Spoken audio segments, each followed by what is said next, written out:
Hi, my name is Robert Dickey. I'm a professor of public administration at Gimyeong University in Daegu, South Korea. This recording is for the class Korean Government and Politics, offered in the second semester of 2021. This lecture is for the class that was scheduled originally to meet on October 4th, but October 4th, Monday, is a national holiday. Therefore, rather than offering a replacement lecture in December, according to the official schedule, we are doing a recorded lecture by request of the students, doing this lecture on Friday before the Monday of class, and students are expected to watch the lecture prior to our class meeting on Thursday, October 7th. So just to scroll up, we can see the university calendar. We can see that October 4th is actually scheduled for a makeup date on October 13th, a Monday. But our current plan is to offer you the opportunity to start your final exam on December 13th. It's a take-home test. So you can send it in any time between the 13th and the 24th. That's the current plan. Plans can change. COVID has taught us that. We also note that there is another Monday holiday immediately following October 11th. We have not yet made a plan for this class. Okay? Just to be clear, no promises have been made.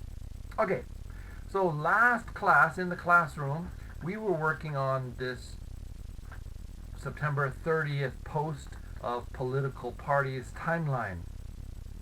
And I introduced the idea of timelines, showed you a couple from Wikipedia and a book. I told you that later in the semester you will build a timeline based on the information that you have. And so today, and we also did 1, 2, 3 of the readings related. But we didn't talk about the fourth reading. And we're going to spend some time in this lecture talking about that fourth reading and then working a little bit into the next post. We're also going to talk a little bit about the things we didn't talk about here concerning the National Assembly, the recent elections. I'm sorry, I've got a frog in my throat. In Korea, frogs say geguri, geguri, geguri. Gaggle, gaggle, gaggle, gaggle. We call them geguri. They say gaggle, gaggle, or giggly, giggly. Anyway, shall we begin? First, let's take a look at the timeline and just a note on the most recent National Assembly election, which was held in the year 2020. And we can see that the party translated currently as Democratic, commonly referred to as the Minjudang, the party that historically has done very well in the Jeolla area, has the majority in the assembly. Now we can do the math here. I'm not great at this math, but there were 163 representatives elected for districts. Whereas the United Future Party, this party changes names every other year, it seems like, no, not really, changes names every 4 to 6 years. I typically think of as Hanaro, because that was the name when I first really started paying attention to things. But it's basically the Conservative Party. And they have roughly half as many districts. It's 2 to 1 in districts. There's one other district controlled by the Justice Party. The Justice Party is a labor union friendly party, and their representative is based in Ulsan, which is the city where they build Hyundai cars, and is basically known as a city of manufacturing, and a city that has always been very strong with labor unions. On the other hand, proportional is much more balanced. As we talked about in class last time, proportional is the second ballot in Korea. When you go to vote, you have two ballots. One is related to individual candidates. The second one is related to parties. And in the National Assembly, there is something like, about 55 or 60, I don't remember the math, seats that are reserved from the districts. They are separately assigned to parties based on that second ticket, that second ballot, where you vote for your preferred party. So while Democratic Party has twice as many seats almost, in terms of proportional, they came out pretty much even. And the big advantage in the proportional system is it gives the smaller parties a chance. A party that is not dominant in any one district, but across the nation, they can show more. So the Justice Party that only won one district in Ulsan actually won 5 proportional seats based on votes across the country. And the People Party, which is a conservative party, got 3 proportional seats, and the Open Democratic Party, which I don't even remember who they are, got 3 open seats. And then independents got 5. And honestly, I don't know how independents work in the proportional system. I haven't studied that. It's not something that's of great interest to me. But if it is of great interest to you, you could look it up. You could find out. There'll be a chance for you to do a kind of report in this class. And if that's an area of interest, go for it. Teach me something. All right? And we can find this information in Wikipedia. And of course, Wikipedia information is not always accurate. And sometimes we'll have competing interests, where one person writes something and then another person writes it differently, and another person comes back and modifies it, and it can be in perpetual flux, never defined, until, if the war is too obvious, the Wikipedia masters, the chief editors, can come in and freeze something or write something. Similarly, we can find a listing of parties, and I use this page as a launching pad for my other research. This page is kind of it links to lots of other Wikipedia pages. So in that way, even if you don't trust any particular piece of information too much, at least it's a place where you can find lots. It's very convenient. So we look at the current main parties. We find the 2 main parties. Here it says assembly seats, which is a combination of district and proportional. So these numbers might not exactly match somebody else's numbers. It can happen that somebody is appointed or elected by district, appointed by the party to fill one of the seats, and then they change parties.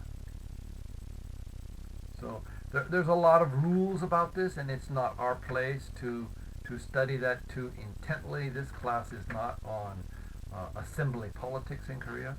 We have a much wider area to cover, but it's an interesting place to look at. And you can see over here there's an identification of ideology. But as we said last class, it's pretty questionable where any particular party is very strongly wedded to any particular ideology. That parties tend to follow people rather than to follow ideology. But there are some generalities, and we could say that the People Power Party, the old Hanarodang, is a conservative party and very strongly anti-communist. We could surely say that. The Democratic Party, liberalism, I'm not sure I would go that far. Social liberalism, maybe. Definitely more liberal than the People Power Party. But relative to liberal parties in Europe, no, not liberal at all. The Justice Party, social democracy, well, as I mentioned, the Justice Party is basically a party that focuses on labor unions. The People Party is a conservative. Here it says conservative liberalism. What's that? Well, actually, Wikipedia has a link that says what it is in global terms. But again, Korean style will be different from global. French style will be different from German style. So we're giving roughly loose kind of themes. Liberalism, social liberalism, liberalism, social liberalism. Well, what's the difference? Well, notice that they both say, well, if you can read the Korean, Minjudang, Minjudang, democratic, democratic. So what's the difference? All right. Enough of that. We'll just close that. So we can see some numbers here. And again, this data is 8 months old, and it's possible that in the recent time, people have changed parties. So this information mostly comes from the Wikipedia page, but if we wanted to, we could go to the National Assembly page. We'll look at that in the future to see what is the current assignment. Okay? But again, we're still in the earlier part of the semester where we are overviewing. So our focus now is to take a look at the article we didn't read together, we didn't summarize together. Remember last class, I had a piece of paper. I don't know if I showed it to you, but it was my notes of what I want to talk about. Well, last class, I did one side of this piece of paper. I know I write like a chicken. My handwriting is terrible. But it said timeline models, and we looked at the different timelines. And it referred to the Routledge Handbook, the Wikipedia, and also I mentioned that I had created a blank, which is basically flipped to put conservative on the right and liberal on the left, at least as you look at it. Because the timelines we had seen had put conservative on the left as you look at it. Of course, you could think of it as a mirror. Anyway, and then we talked about the Leam article, cartels and competition, and how parties work together to keep out other parties. And we talked about Steinberg and Shen's entourage, about how parties are less about ideology and more about people gathering around powerful people. Everybody wants to be powerful. And and I mentioned the third paper, the Han paper, which is from 1969-1970 publication, which means it was written around 1968. And I said that it was a nice summary of the earliest years, but our focus has basically been from the middle 60s to now. And in 1969, if somebody was writing, there was a heavy censorship in the country, both formal and kind of informal. I don't dare write something because of the consequences. So that was the three papers we looked at last class. But today we're going to talk about the fourth paper from last class, which is the Lee paper talking about instability of parties. Okay?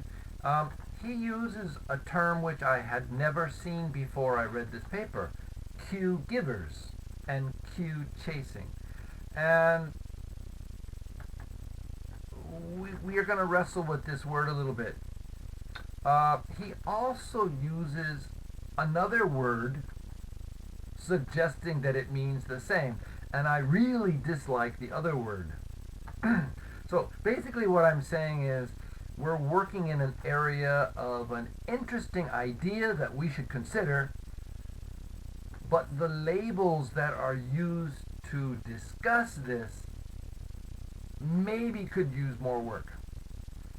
This paper is about 8 years old, published in 2014, so written probably 2013 or 2012.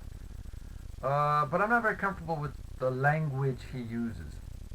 So let's go ahead and move this page up. Okay, so here's the first sentence that basically tells us where he's going. Korean political parties have been organizationally unstable.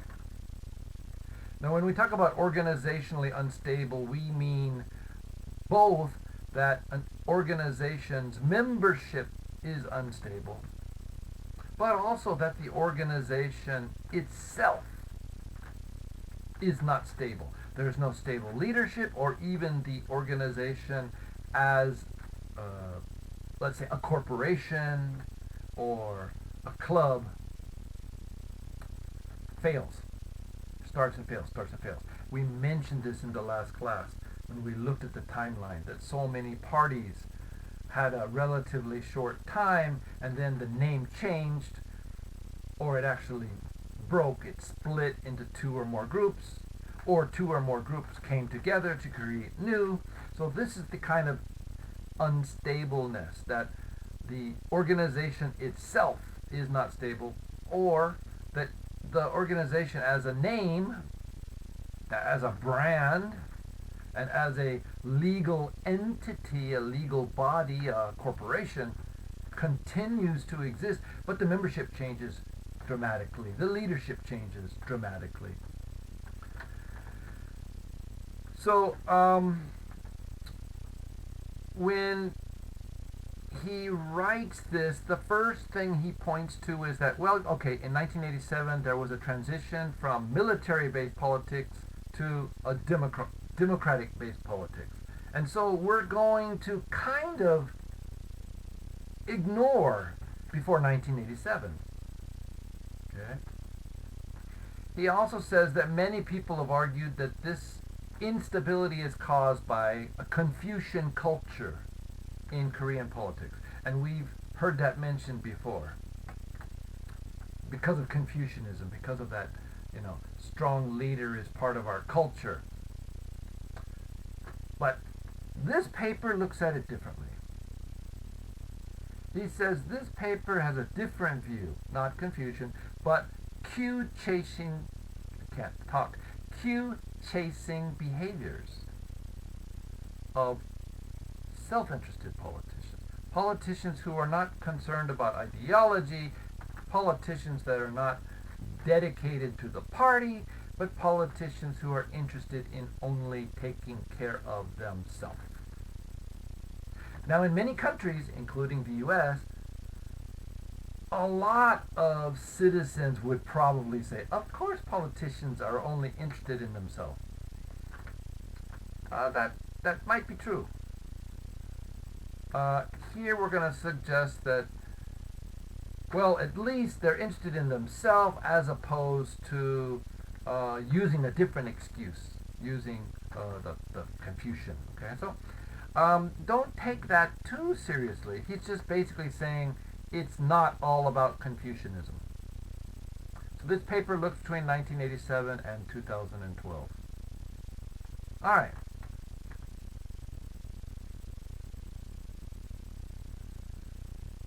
Talk about institutionalized party. We talked about that last class. Mentions that It has been conventionally believed that Korean political parties have been unstable due to Confucian political culture. And that's what we've just mentioned. These pages. Right. He also mentions Daeguan, which we talked about last class, great power.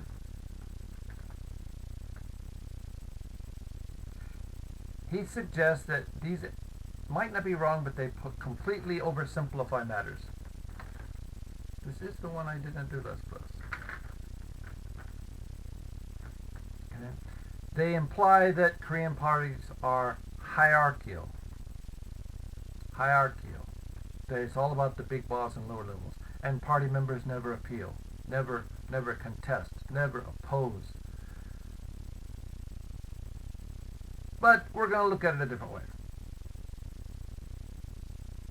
First of all, we know that political parties are coalitions. They have different factions, different subgroups who have different ideologies and work together.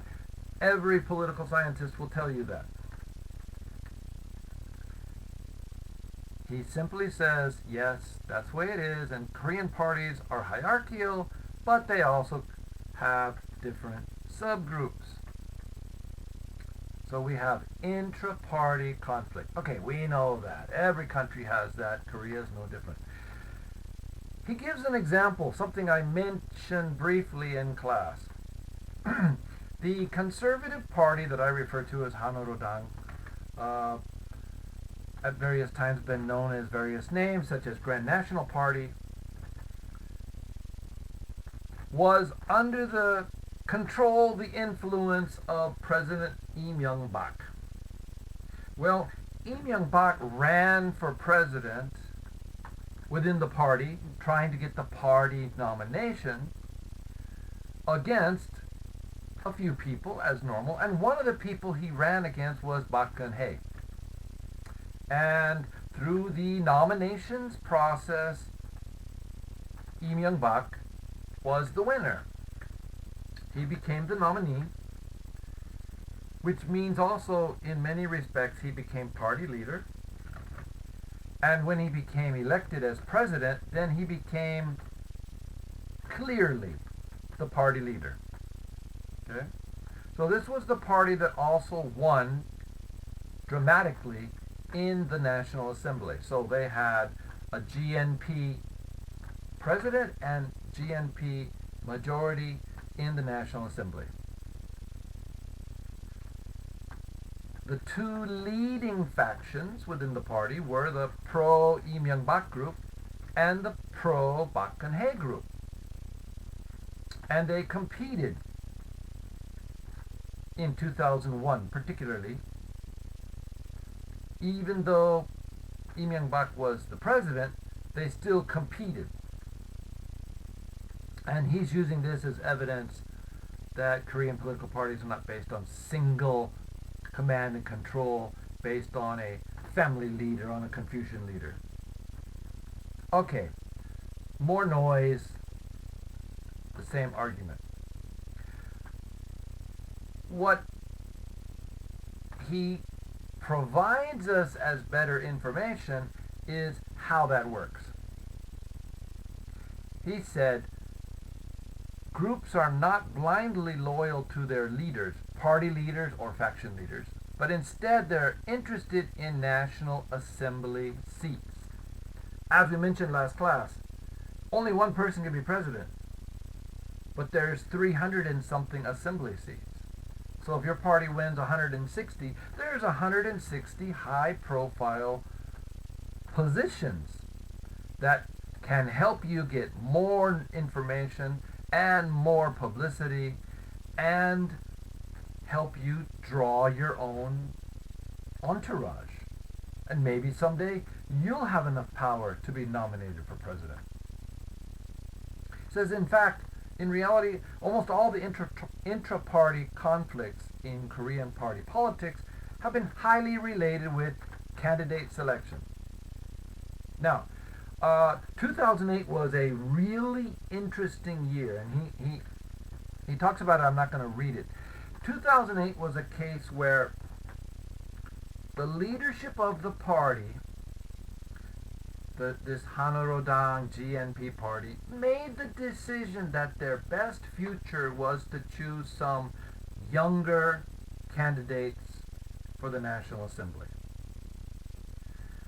People who had been long-time party officials, people who had been in the National Assembly a long time, or maybe they hadn't, but they were A, they were older, or B, they'd been in positions for a long time. The party decided that we needed to do a refresh. So they picked a lot of people who were relative outsiders, who weren't as well known, or who had not been in positions long.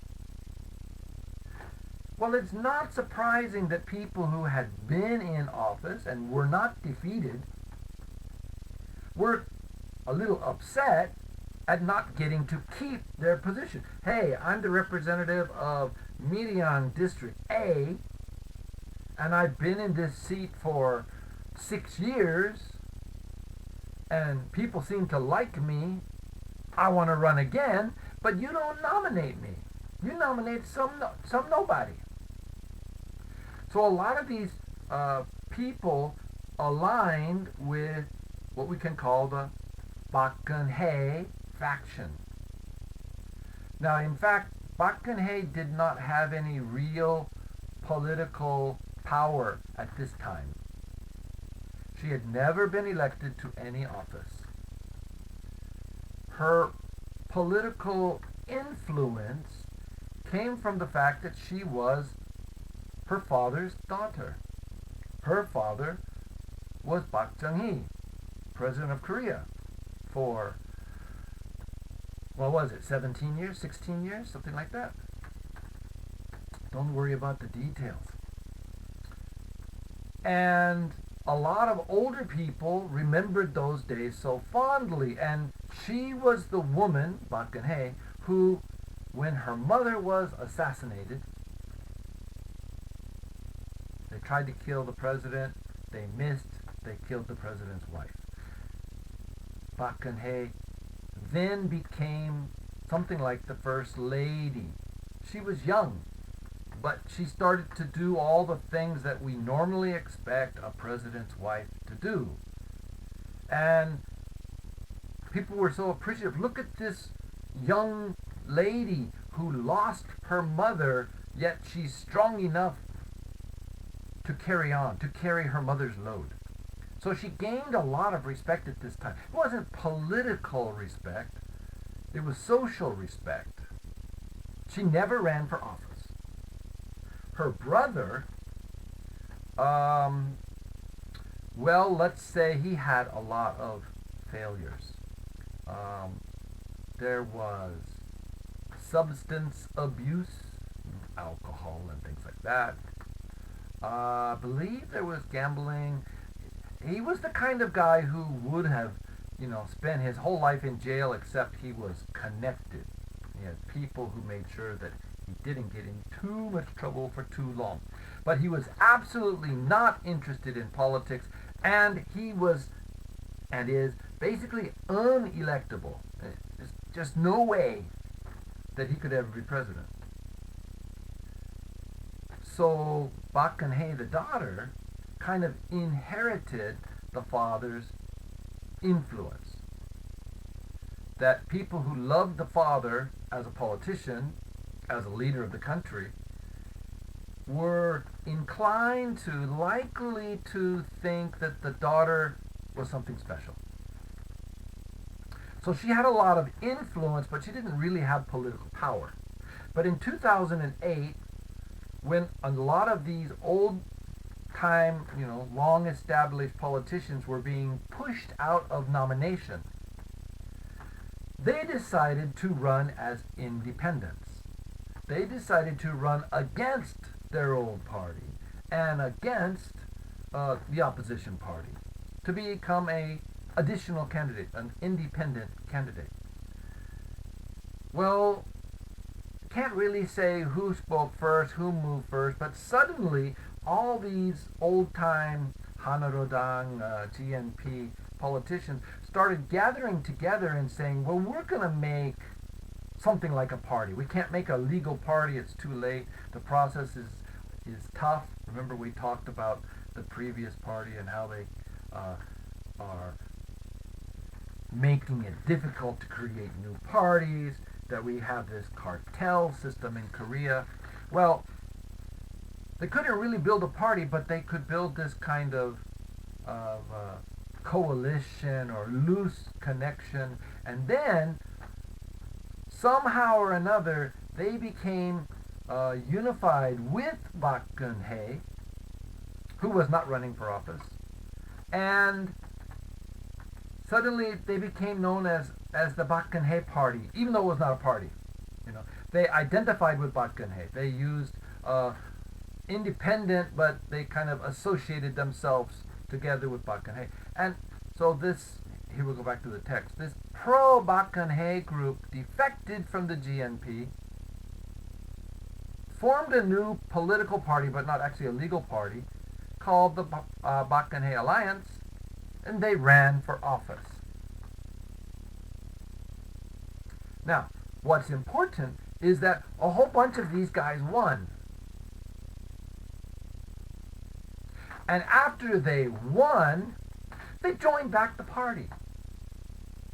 So they weren't actually rejecting the theme of the party. They weren't actually rejecting the party.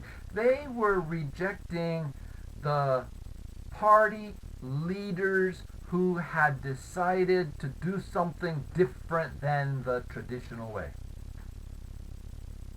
They weren't anti-party. They were against some leaders who chose a system different than theirs.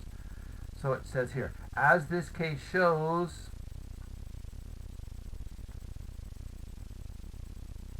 re-election is one of the most important factors concerning politicians and their factions' behaviors. The probability of being re-elected is a major concern. All right? So we have this Park Geun-hye faction that didn't really exist in 2007. It didn't really exist. Park Geun-hye was out of politics, essentially out of politics. But a number of things happened at the same time, and it caused this faction to be created.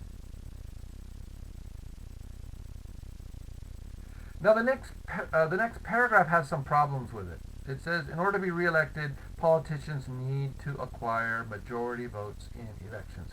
That's only partly true, because remember, we have both district elections and proportional votes. So part of the battle could be to become one of the top numbers in proportional representation. Let's say we think our party has a good chance to win between 12 and 20 proportional seats. If I'm in the top 10, if my assignment is number 3 or number 8, well, as long as we get 8 seats and I'm number 8, I'll go to the National Assembly. But if I'm number 17 and we only get 16 seats, then I don't go to the National Assembly. So which is better, to run for a district or to run for proportional? Well, this is some of the juggling that the party leaders do, because many of the district representatives in Korea have no strong connection to the district. For example, in the United States, in most places, someone must live in a district at least 3 months before they can apply to run. So let's say you have to live in a district for 6 months before the voting day. Well, that's not very much. Not very much. And you may have an official residence there, but spend a lot of your time somewhere else. So it's a game, okay? Korea has the same game. People may spend very little time in a district. He might have lived in Seoul almost his whole life, but he registers his address in Miryang District A 90 days before the election so that he can run. And it seems to be that for National Assembly seats, people aren't too worried about whether the candidate is a native son or daughter. Did he go to high school in our town? That doesn't seem to be a big issue. In US, I would say that it's somewhat important. Not very important, but somewhat important. At least he should have spent some time in our state, we would think. That's kind of a sense that citizens don't want to vote for outsiders. In Korea, it seems much less important.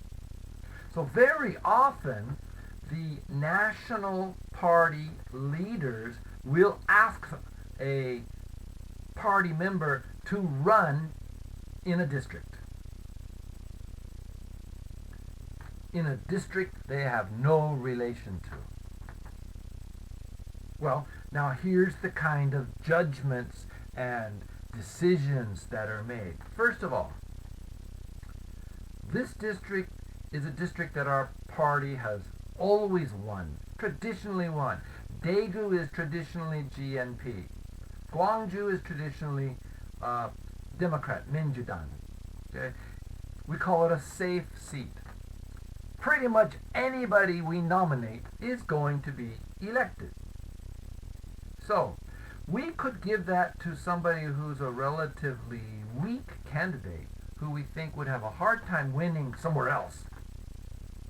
But we want to give this person a seat because of their service to the party in the past, or because they're really efficient and effective at the National Assembly. They're not a great campaigner. Citizens maybe don't like them that much, but they do really well in the National Assembly to help our party get what we want. So we have these weak districts where we might assign somebody to run for the district because it's a safe seat. We also have districts where we think we have a chance, but it's tough. It's going to be a tough election. We need an all-star. We need a great candidate to win. So we ask one of our best candidates, somebody who's, got good connection with citizens, smiles well, talks well, has the energy to go campaign, says the right things, because we think we need a great guy to win that seat.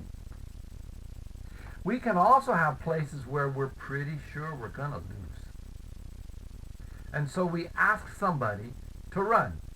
And, 87% chance you're going to lose. But listen, do it for the party. There is some benefit to you down the road if you do this for us. Yes, you're gonna campaign hard, and almost certainly you're going to lose. Things can happen, but almost certainly but there's a reward down the road. So those are the three possibilities for a district office, a district seat. And of course, if you are a relatively younger person in the party, you're certainly going to do whatever the party tells you.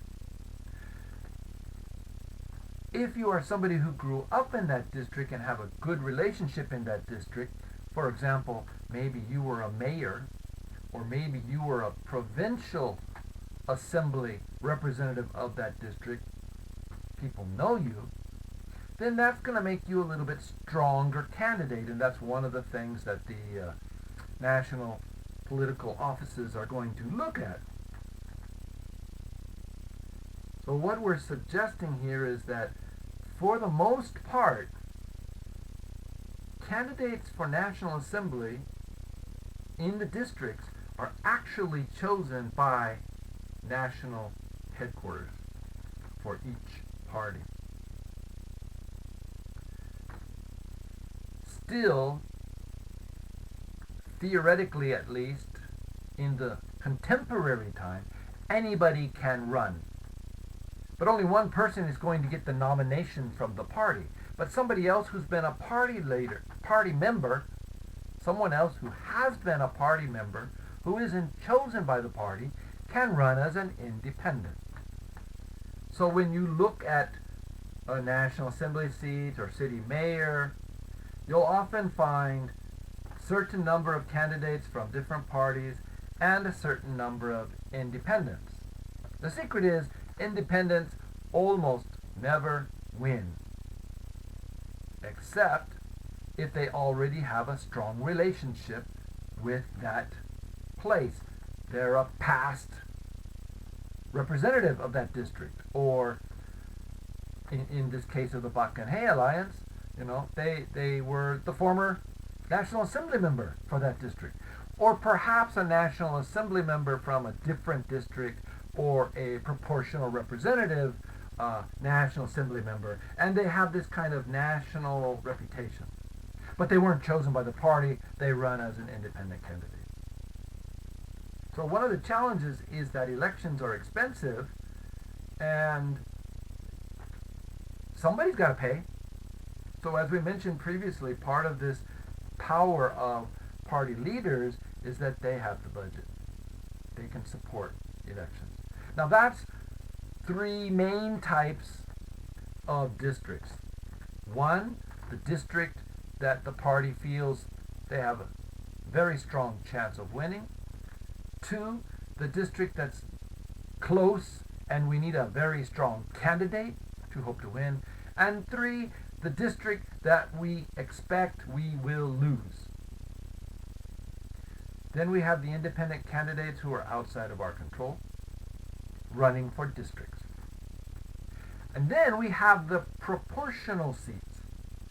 And the proportional seats, as I mentioned, parties make a list. And they number that list. So there's a number 1 candidate and let's say a number 40 candidate in a big party. In smaller parties that have no chance of winning a lot, they might only have a list of 10. Now those candidates are not running as an individual. They don't really have to campaign. They don't really need a budget as an individual. But a big part of their job is to help in other elections. So in one respect, it's very good to have big names, influential people, because they don't have to be stuck in one district running for election. They can travel around and help in other districts where it's tough, where we need more political influence in the election process. We need more big shots coming down to say, yes, vote for our team, vote for our guy, he's a good guy. Or she's a good guy. Right? He or she, doesn't matter. So these proportional seats, in one respect, it's a place to put people who are great campaigners, who can help us win other places. But on the other hand, it's a place to put people who are very effective for the party in the assembly, but who are not good campaigners. And it also can be a kind of a reward for people who've worked hard for the party. And, even if the party doesn't get enough seats, even if you don't get elected on the party seat, you're number 19 and the party won 16, still there was a kind of recognition. It's a kind of reward that you got nominated. So we have this other option in proportional. Now again, who are the independents in the National Assembly? I'm pretty sure that in every case it is somebody who was elected through a party and then resigned the party. And that can happen for a few reasons. I got elected in a district seat, and then I did something bad. The party is angry at me. They say, you have to resign. And I say, no, I'm not going to resign. I was elected by the citizens. And the party cannot reverse that, but they can say, okay, quit the party or we will kick you out. And sometimes people quit the party because they don't want to be humiliated. They don't want to be embarrassed by being kicked out. That could damage them in the future. Or they say, okay, I'll quit, but they don't quit their seat. And then in a year or two, maybe the party will accept them back. All right, so we have these independents. And the same is true at all levels of government. Now, if you have a party seat, a proportional seat, and the party kicks you out, you must leave the National Assembly because you don't have your own electorate. So if you were number 15 and the party got 16 seats, you're in. But you do something socially bad and the party kicks you out of the party, now you're out of the assembly and candidate number 17 can go in to take your seat. So we have all this kind of things happening, and it's under the influence and power of the party leaders. Only in the last few years have parties really moved to this kind of primary system where citizens get to vote which of several candidates will be the party's choice at the presidential level and at district levels, not so much in the proportional list. So, for example, right now, both major parties are having local primaries where they go to some big high school gymnasium in a major city like Daejeon or Daegu, and they invite party members and some other people to come into that gymnasium, and they spend a day with politicking, speeches, people trying to convince people to vote this way or that way, and at the end of the day there's a vote and they rank the candidates and they can say Mr. A got 27% of the vote, Mr. B got 24%, Ms. C got 22%, Mr. D got 18%, and maybe there were 9 candidates, and the bottom 4 candidates got like 2%, 1%. And so they say, in the Daegu primary, Mr. A won, and Mr. B is second, and Ms. C is third, and we don't really care about the rest. And we'll take that data and we'll add it to the pile of, there's usually 9 or 10 primaries, and the Seoul primary is usually last. It's the most influential. But we work through these to find out who's going to be our district candidate or who's going to be our presidential candidate. And so the parties have immense power, and the politicians are working in factions trying to get more people to support me. And if I win, then I will reward you with something. You're a part of my faction, you're part of my team, I need to have some kind of reward for you. Now that's not really true of the lowest level people, but as people are climbing the ladder, they need to attach themselves, be connected to some faction boss. Now, he uses this term electoral heuristic. Okay, a heuristic is a label for the idea of what's easy, comfortable, non-scientific way to make a choice, to figure out what happened. Heuristic is a very big, sloppy label. Okay? It's the opposite of a scientific method. And some researchers and some writers use the word too much. Here, I think the label doesn't really fit what he's trying to say. In fact, at various times in the paper, he will say that heuristic and Q are the same thing. So I'm not really sure how that works.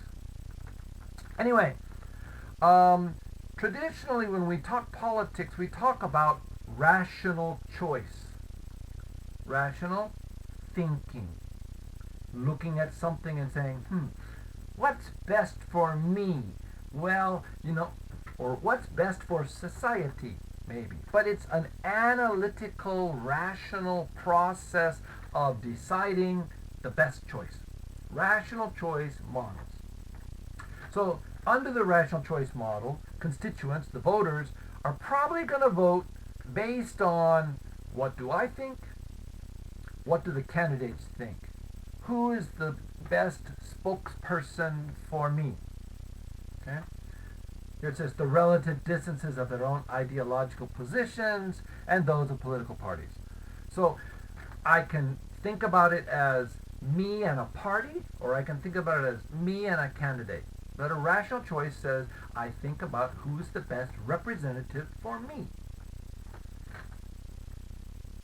However, here's where it gets ugly. He says, it's nearly impossible for ill-informed and unsophisticated, whoops, that didn't work. Nearly impossible for ill-informed, poorly informed, lacking information, and unsophisticated voters who don't really understand how things work. It's nearly impossible for ill-informed and unsophisticated voters to interpret all of this data that comes to them. Political information, economic information, social information. Most voters simply don't have the ability to make a rational choice.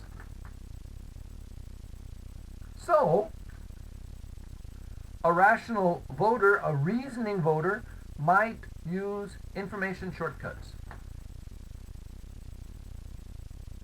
And here they're using information shortcut to mean heuristic. Instead of a scientific way, let me find something simple and easy and convenient to help me figure out the right person. So they're using shortcuts to understand the candidates and the policy pledges, policy promises. We need to do this. I'm going to do that.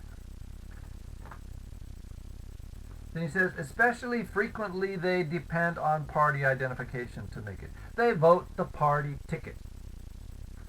It's very common in many countries. You know, I'm a green. I'm wearing a green shirt today. I'm a green. Whatever person the Green Party nominates, that's the person I'm going to vote for. And so in America we call it voting the party ticket. Every single Democrat is my choice. Never going to vote Republican. I'm a Democrat. Okay? Voting the party ticket. Now that doesn't mean the partisan, the party second ballot in Korea. It means in the U.S. only voting for people who are nominated by your party. And he says here it's the brand name of the party is one of the most significant cues for constituents. Interesting. The brand names of the party are one of the most significant cues. I'm voting Democrat. I don't have time, I don't have the brain power, I don't have good information coming for me to make a good choice between these three people who want to be mayor. So I'm going to vote the Democrat because the party did the work for me.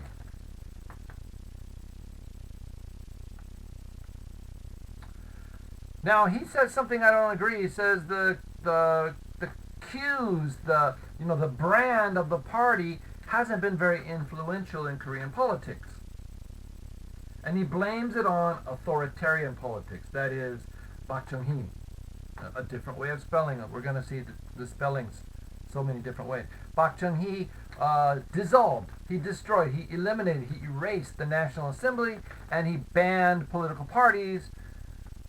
That happened twice in Korea. We see that in the timeline. There's no parties. It's illegal. That's an argument. I'm not really sure it's a very good argument here. I'm going to suggest that because party names change so often, that it's the changing that means the brand is not very powerful. If you are a Coca-Cola, Coke fan, and you've drunk Coke for so many years, and then you go to the store and there's no Coke, what are you going to buy? Maybe for years you've said, Coke is great, Pepsi is terrible, don't drink Pepsi, it tastes terrible. And you go to the store, and there's no Coke. There's Pepsi. There's Palido, that's a Korean cola brand. There is RC is an American cola brand. There's Shasta, an American cola brand. Whatever, it doesn't matter. Now you have to start over. You have to decide, well, what am I going to drink? What am I going to buy? Well, if you've always hated Pepsi, then you say, well, anything but Pepsi. Maybe. By the way, I'm a Coke fan. I don't care for Pepsi. And I raised my children right. They also understand that Coke tastes better. But that's okay. You have your choice, right? It's democracy. But what if both Coke and Pepsi aren't there? That the Coca-Cola company and the Pepsi-Cola company were broken because they were too powerful into 3 or 4 different cola companies. And they all have different brands. What are you going to choose? Are you going to sit there and buy 1 bottle of each and go home and do taste test? Most people won't do that. So the brand power of a party maybe is a significant cue if the people can identify the party. So if the party name changes only a little bit, maybe they can follow it. So here they argue that the long history of Korean authoritarian politics, but I'm not sure that's really true. I'm not sure that's the best choice. Instead of political parties, conspicuous individual politicians have played the heuristic role. So it's not about being a member of the A party or the B party or the C party. It's, I'm a fan of Mr. X, I'm a fan of Ms. Y, I'm a fan of Mr. Z. And so the political party names can change. And even Mr. X can change from party A to party C, but his fan club, his entourage, follows him. Because that name, that person is the heuristic, is the cue. That I respect Mr. X, and I'm sure he's the right person for our country. So, Kim Young-sam, Kim Dae-jung, Kim Jong-pil. The 3 Kims, YS, DJ, and JP. Okay? So, in this paper, a cue giver is defined as a politician who has a highly favorable political cue based on his or her personal characteristics, such as political careers, professional capabilities, morality, and consequently has strong vote-getting power.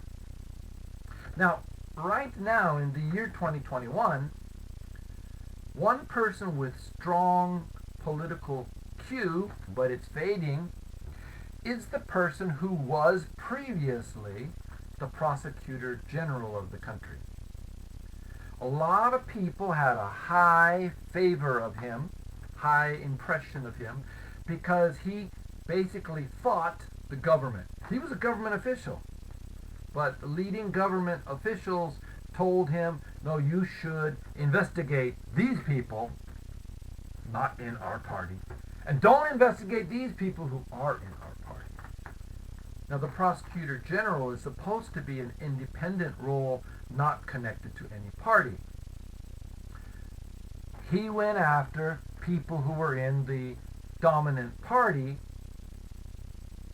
and of course the dominant party didn't like it, and they fought with him, and ultimately, finally, he resigned.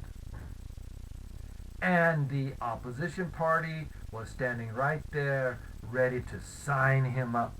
And he's the leading candidate for president in the Conservative Party. Now, is he really conservative? Well, people don't really know his politics. He's not talking much. People are attracted to his image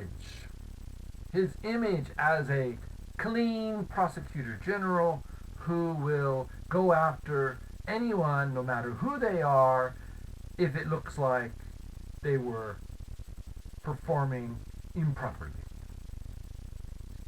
So Mr. Yoon is right now a strong cue giver.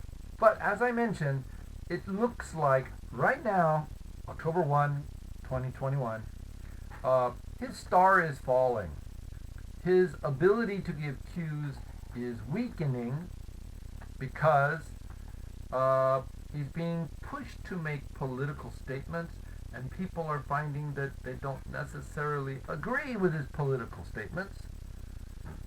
And he is saying and doing things that are not really what politicians are expected to say or do. I mean, he's not an experienced politician. He doesn't know how to say the right thing at the right time to the right people, and then say the right thing at the right time to a different group of people, and those two things are not exactly the same, but it's fuzzy. So he's probably losing his cue giving power. And that's maybe the best way to understand the most of this paper. In essence, what this comes down to saying is that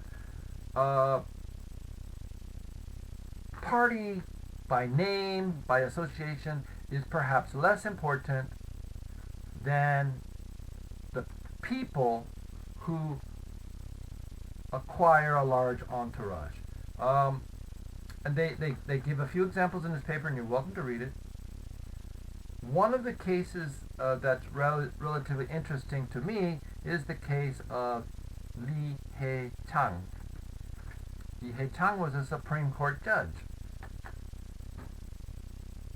When he finished his time there, Supreme Court, the highest court, he became a politician. And he joined the Conservative Party, and he ran for president, and he lost. And he wanted to run again, and the party said, no, we're done with you. His faction was not strong enough, his entourage was not strong enough to continue to control the party. So he moved to another party, a party that has always been basically the third party. You know, has never won. Sometimes called the UDP or whatever. I think of it as the Chungcheong party, the party that has its best strength around Daejeon, and was kind of sort of founded or built around Kim Jong-pil for a number of years, when Kim Jong-pil left the Conservative Party and went to this. So we have this third party that's never won, and Lee Hae-chang moved to the third party where his faction was strong enough. Most of his followers went with him to this other party. And he dominated that party, and he ran for president with a nomination from that party, and he lost again. And he continued to maintain control on that party for some time. So it's a good example, a little bit more recent than Kim Jong-pil, of somebody who actually left a party and started a new party. If we look even newer than that, we could talk about Dr. An. Same kind of case. He had a certain level of support. He went into a party. He didn't win. Ultimately, he left that party and moved and basically started his own party, or collected the pieces of another party. And these are people who are not loyal to a party, but they're loyal to themselves, and they have factions. He argues, the author argues then, that parties have only had a limited influence on the probability of acquiring the majority votes in elections. Instead, it's dominant cue givers. Now, is that really true? I'm not quite sure. So we go further in the paper, and they basically, he gives more examples of what I have described, that it's mostly about factional politics. And because it's all about factions or entourage, parties are unstable. Because anybody can leave and take a significant amount of the party with them. Let's say a faction might be 20% of the party, 45% of the party. Probably not majority, because if they're majority, they probably would stay. Right? But a significant portion of the party they can take with them. And that makes the party unstable, because then if the party hopes to win as president, they're going to have to find some other people to join the party. They need to find a different faction to come in to replace the faction that left. While we talk about factions as being the inner core, right? A powerful politician and his or her lieutenants, people who are pretty powerful that work with him, and then those lieutenants have their sergeants lower than that, and then the sergeants are out there trying to find lots of ordinary citizens to be supportive of the party. We'll call those citizens privates. The privates aren't very important in terms of faction. The privates are only important when it comes to public elections. But the sergeants want to become lieutenants. And the lieutenants hope that one day they can replace their captain, the leader of the faction, because the captain retires or somehow fails, and now the he does something so terrible that the faction is breaking up. So one of these lieutenants could say, "Okay, people, follow me." And another lieutenant might say, "Hey, everybody, follow me." And now these lieutenants are fighting to control most of that faction, because some of the other lieutenants and sergeants might decide to follow a different faction leader. So, yeah, it's just kind of like in the military, and imagine that they're all fighting each other. We got one king, and then we've got how many generals and how many captains and how many lieutenants and how many sergeants, and maybe under the sergeants are corporals. That's the faction problem. The king is dead. Who's the next king? Okay, and at this point the paper starts to offer lots of facts, and as usual we won't pay much attention to the details of the facts.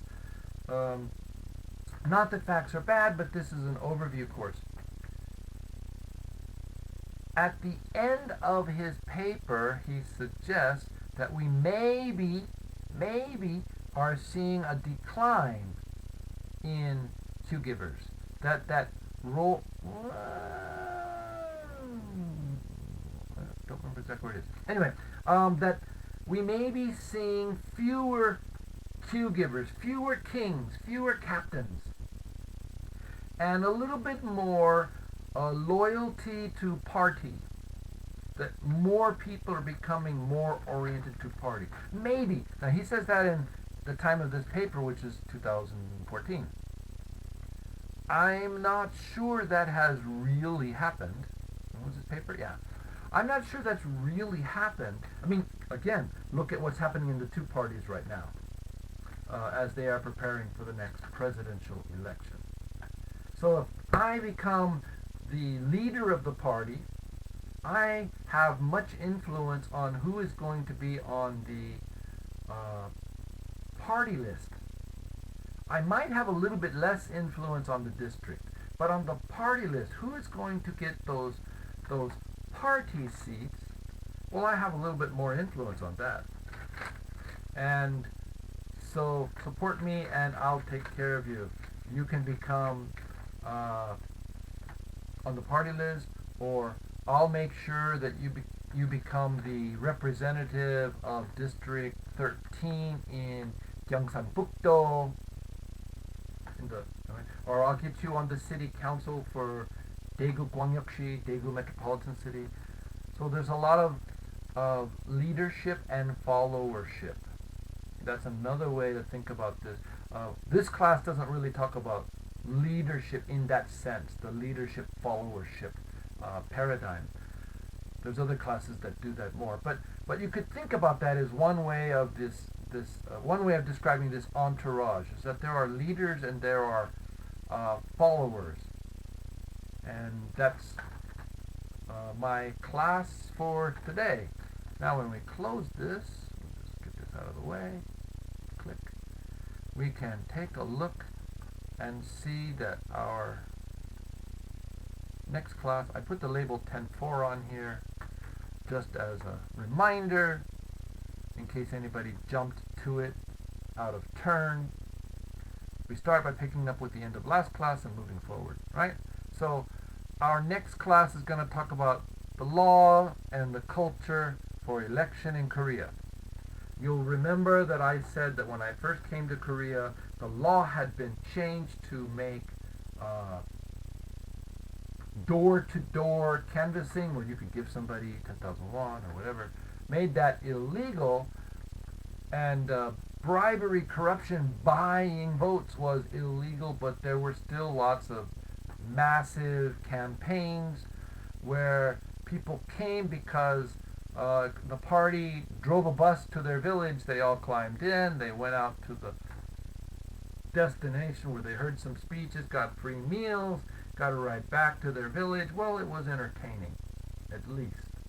So that's kind of part of this question of, well, we have a law on paper, and then we have the law in practice. You know, what do we prosecute? What do we follow? And what do we not? So that's where we'll be headed in our next class. Please do read ahead. Look at stuff so that you're ready to talk in class. Now, this particular next page does not have any attachments. All right? I'll see you in class. Just gotta find the stop button. There we go. See you next time.